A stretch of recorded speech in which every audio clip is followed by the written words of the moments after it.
Welcome to the first edition of the Partisan Podcast Conspiracy Hour. To set up this, I'm going to set the stage. It's the most brutal conflict, the most terrifying civil war that has occurred in the entire history of humanity. The worst conflict to ever face humanity and the whole of civilization. The Russian Civil War of 2023. Two sides diametrically opposed to each other in a brutal conflict of walking around and then going home. Casualties surmounting not quite above zero, not at all above zero. And at the end, the conclusion, the total collapse of the possibility of something happening as a result. I will say, there's a possibility someone sprained their ankle or something. There could have been a casualty. They were walking around aggressively. They were walking. I don't know if I'd say aggressively. They were holding weapons, I noticed. So there's a possibility someone got hurt. Yeah. Maybe someone stubbed their toe. Yeah. I mean, a dude could have caught a cold or something. Well, I guess not this time of year. They had masks on, too. Heat stroke? Well, I think it's a little bit cooler in Russia. Okay. Yeah. So, maybe someone caught a cold.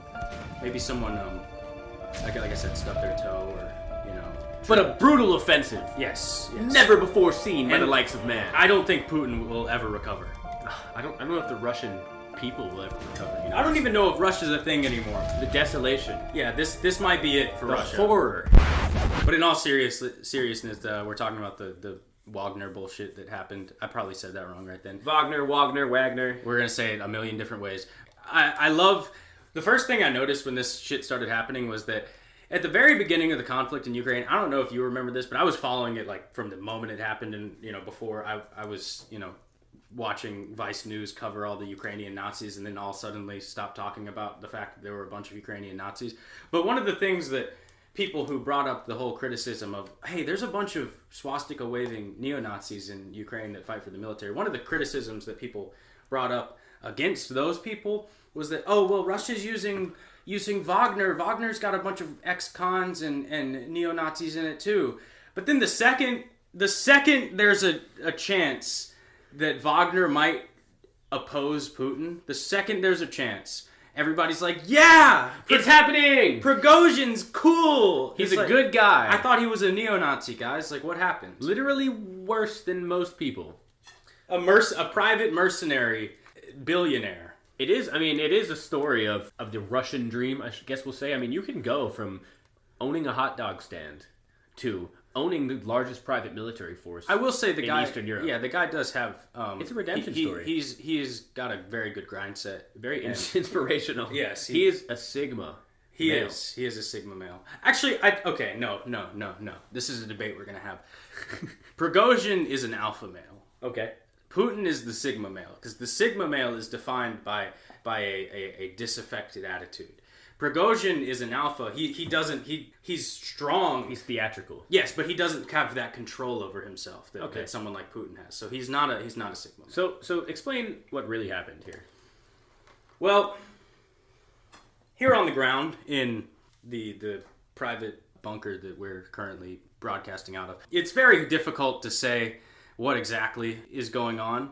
Most of the accurate information we're getting is coming from Russian sources, and the first thing that Western media outlets will say about Russian sources is that, they're biased. It's actually way worse than people are reporting. This means really bad things for Putin. But from what we can tell, from the sources that we have at our disposal, the private military company Wagner, which has been on the front lines in Ukraine, specifically in Bakhmut, and in Africa as well, I believe. Well, yeah, that's all over the place. That's where they got their bread and butter. That they were in Syria as well. As pertaining to the current situation, they've been on the front lines in Ukraine. Apparently, one of their units got shelled by the Russian military, and this, by all appearances, was an accident. But it really pissed off this dude Prigozhin, the hot dog vendor turned private mercenary that we mentioned earlier, and he was very upset with the top Russian military brass for this decision, and among other things, apparently he wasn't getting paid very well. Apparently he wasn't getting the stockpiles of ammunition that he needed. I've heard some sources say that his claims regarding the lack of provisions being granted to his mercenary army were actually exaggerated, and that he was hoarding provisions for this attempted coup, and I put quotation marks around it. So he wheeled his hot dog stands. He mobilized the hot dog stands all the way to Belarus. And yes, I heard that. So is it Putin that actually ordered him to go to Belarus? Well, is that right? Or that's when we're gonna get there. So they get shelled. Prigozhin's pissed off. He wants to get paid more. I think is the main problem here. And he starts marching towards Moscow. He doesn't get very far, and everybody goes home after a trilateral negotiation between Prigozhin, members of Putin's military staff, and the president of Belarus, Lukashenko. The result of this discussion is that Prigozhin and his Wagner mercenaries are given a three-part decision. Either they go home and get pulled from the front lines, they sign military contracts with the Russian government, or, and this is where our conspiracy theory hour comes in, they go to Belarus. And this is a very interesting phenomenon, because Belarus it borders it's on the northern border of Ukraine, right? Yes, and I've heard Russian media outlets point out the fact that these Wagner troops that have gone to Belarus, not demobilized and gone to Belarus, but gone to Belarus as Wagner, as the private military corporation, are actually closer to Kiev than they were on the front lines in Ukraine. And it's very interesting that this happens right around the same time that tactical nuclear weapons are also being moved to Belarus. I wonder if this is some kind of long game that the Russian government is playing, some kind of attempt to... It's kind of like what the Nazis did, going in through Belgium to get to France. Yes, there's but I think in the media era that we live in, appearances are very important. So let's say theoretically you want to get a large number of armed forces that are loyal to your government very close to the capital of a country that you're at war with, but you want to get them there without causing too much concern on behalf of the forces that you're opposing. What if, theoretically, you plan a theatrical fake coup attempt and then negotiate with the leader of said mercenary organization with whom you've put on this theatrical coup to, as punishment, move them into Belarus, closer to the capital of the government that you're fighting. But from the outside looking in, it looks like, rather than a mobilization of Russian troops into Belarus, getting ready to assault Ukraine from the north, it looks like this private military corporation is being punished. It looks like they are being, they're not being utilized anymore. They've lost their usefulness to the Russian government. And so that kind of gives the image that, first, Belarus is not involved with this in a way. They're just kind of housing these people to keep them out of the Russian border. And also, it's not directly Russian troops. Exactly. You have the plausible deniability. Anything they do at this point, there's a plausible deniability in relation to in relation to the culpability of the Russian government.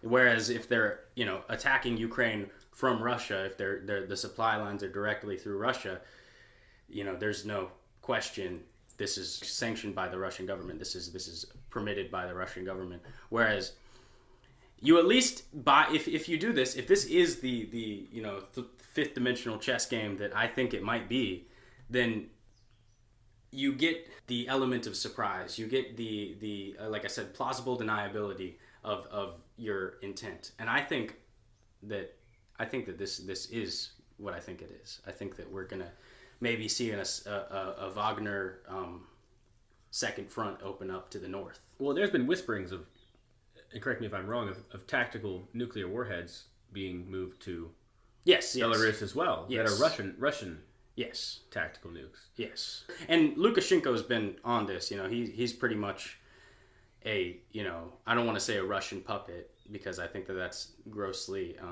simplifying Russian things. sympathizer. Yes, he is on the side of Putin 100%. So, just to touch on something else that me and you talked about privately, you read an article that was very, very interesting. Okay. That you talked to me about, and it's an idea that you talked to me that you think it might be something that could happen in the future, of like the idea of tactical nukes being used in this war to try to... Yes, there was a Russian political analyst, a military intelligence analyst that was involved. I can't remember. I think he was an advisor to Putin earlier on in Putin's political career, who proposed the idea of using tactical nuclear weapons in Ukraine to expedite the end of the war. And his argument basically goes as follows. The Western powers, they don't see a limit to their power. They don't see a limit to their authority, and they've gotten accustomed to this unipolar moment of being able to go everywhere in the world and do whatever they want. And this Russian analyst proposes that the only way to put those powers in check, the only way to avert the way he phrases it is to avert the collapse of Western civilization altogether, is to end this war as swiftly as possible with a Russian victory. And the way that he proposes doing that is tactical nuclear strikes, not only on Ukraine, but even Western Europe and America, as a strike against the psychological idea of American hegemony over the world. Which is an idea I understand. I don't know if they would go as far as... I don't think Putin would go... I think as more of a show of strength, it wouldn't take nuking like all of the Western world. Well, I will say that the Russian government has totally denounced this idea. They've gone on record saying that they don't think it would work. But the idea of mutually assured destruction is essentially gone in the modern era. Like, I don't think that really Americans believe that anyone else is a power in the same way we are. We're the only ones who have used those weapons. Mm-hmm.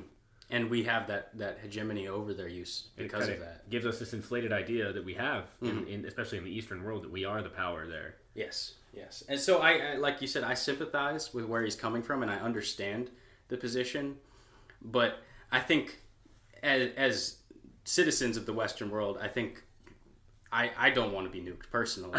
Yeah. But this should be a wake up for people that this isn't a we're gonna send guns and money to this country and destabilize this country, and we're gonna do whatever we want wherever we want to do it. This is a life or death game for the Russians. It's a war. They're willing to risk their own destruction in order to win, because the way they see it, it's either they win or they die. Yeah. It's either they win or Russia ceases to exist. So you think, apart from the nuclear idea, just with the mobilization of the Wagner troops into Belarus, you think this is some part of some sort of like a sleight of hand tactical trick to get troops closer to Kiev? Because I mean, we look, there's that river, and there's a bunch of different names, but there's like the I think it's like the Strait of Kiev or something like that, the one right next to Kiev, which Russian troops would have to cross. It literally splits the entire country in half. They would have to cross a waterway to get in, to even get close to Kiev. Belarus is positioned behind that. Yes. So now these troops essentially have crossed most of the eastern side of Ukraine and are now almost like in line with Kiev. It's a straight line to the south. The Eastern Front, if we want to call it that, of the Ukrainian conflict has they've slowly been trying to replace Wagner's presence there with the conventional Russian military. It would make sense if, just from a strategic position, to concentrate Ukrainian forces in this one area, concentrate them to the eastern border, and then slip in behind them. Or alternatively, if they predict you're coming from the north, if they predict your Wagner coming in from Belarus, then they have to weaken their eastern position. And fighting a two-front war, history has shown, doesn't really work for the forces that it splits. Yeah. You know? We see that in World War II. That was the real downfall of the Nazi party, of Nazi Germany, was the fact that they were fighting a war on two fronts. They were trying to defend a central position from two ways, and it split their resources. It split their ability to do that. And I wouldn't be surprised if on a much smaller scale, this was the game plan of Russia in this situation. Obviously, they don't have the benefit of being on literally, the east and the western side of Ukraine. They can't totally surround Ukraine, but it gets to the idea that if they can attack Kiev and take down the political framework, they could possibly end this war a lot sooner. Yes, And I know there. I mean, obviously, a Ukraine sympathizer would not like that, but I think everyone can argue that either way, ending this war is going to stop a lot of bloodshed and a lot of death. Which is, I mean, this has been a very bloody war. And I think part of the prolonged nature of the recent months, especially, have been, and I don't know if you've heard of this, but the Ukrainians have been, for the past couple months, they've been talking about a huge counteroffensive. And some people, they never really got public about what that counteroffensive entailed, but some people think that it already happened and that it just fucking sucked. And I think that part of the slow nature of the war that we're seeing right now, it was a anticipation of this counteroffensive on behalf of the Russians. They don't want to do something huge on their own. They don't want to do something huge whilst the Ukrainians are planning something big too. So prolong, defeat their counteroffensive, and then a decisive strike to Kiev from the north. It's possible. Because, I mean, I was just looking at the map of that area, and I mean, it looks like Belarus. I mean, I'm not sure on the exact distances, but I mean, it looks like, for lack of a better term, like a day's drive from the border of Belarus. Exactly. Yeah. Exactly. It's much closer than from the Russian border. Yeah. Certainly. And I'm sure that, and I know that the eastern Ukrainian land, a lot of what they were saying at the beginning of the war is it's very hard to traverse. It's very rural. Yes, they were talking about how there's muddy. Yeah, there's it's almost a swamp. It's hard to move tanks through. I mean, it is. I mean, it's very fertile land. It's farmland, and they grow a lot of things. And in the spring, it's very muddy. And of course, there's a body of water in between Kiev. And there's also the fact that a lot of the infrastructure connecting Russia and Ukraine has gradually been destroyed throughout the course of this war. Tactically by Ukraine. Ukraine and Russia. I mean, just the conflict itself. And that probably, and again, I'm not entirely certain, but that probably isn't the case for the Belarusian and the Ukrainian border. I'm sure that infrastructure connecting those two countries is probably in far better condition, which would even expedite what you're saying, that it's not a very far drive. Yeah.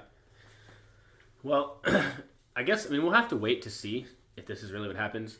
Something is going to happen, because I feel like it would make more sense if that wasn't the plan, to just send the troops just actually home. Yeah. And totally demobilize them, or that would be, that's what draws me to this theory, is that if it was just, okay, Wagner is done. They've stood up against the Russian government, and now the Russian government is canceling them. So either you sign a contract with the Russian military or you go home. That makes sense. The added element of, or you can go to Belarus, puts things into question. And we've kind of created this narrative that Prigozhin is acting on his own. Mm-hmm. He's against Putin, even though he has not publicly made any statement against Putin. Mm-hmm. And he has not condemned Putin in any way. Not condemned the war even. His main problem with the Russian military, right. is that they weren't doing it good enough, and that he wanted more guns and more ammo and more money. It's not like his troops are so tired. We just want an end to this war. We're gonna go home, and if we, he says, let's get in there and actually do this. Yeah, thing. Let's do this right if we're gonna do it. I wouldn't be surprised if we see a huge Russian offensive coming soon.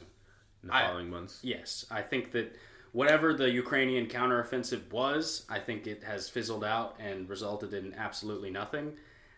And I've heard that the Ukrainians are like running out of bullets and stuff. Yeah.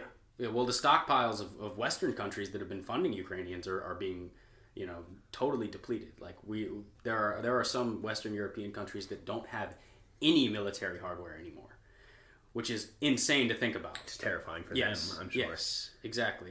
And that it's all being, sent away to get blown up in a forever war. It's... I think both sides want to see this come to an end. I think the only people that are actually benefiting off of it are the Western elites that have spearheaded this campaign to both destabilize Russia and to use Ukraine as a tool to destabilize Russia. And I think that Russia is in a far better position to bring this thing to an end quickly and on their terms than any Western power is. And this might be a part of it. That's our conspiracy theory hour. Prigozhin is playing fifth dimensional chess, or Putin, I rather, is playing fifth dimensional chess. Even if this is not his plan, I'm sure there's some sort of thing going on. I mean, they have to have some sort of plan to end this quickly. I have no faith that they want to continue this war any longer than it has. No. I think it's already gone on way long. I think that they didn't account for the support that the Western powers would give to Ukraine. I think that they anticipated this taking a lot less time than it has.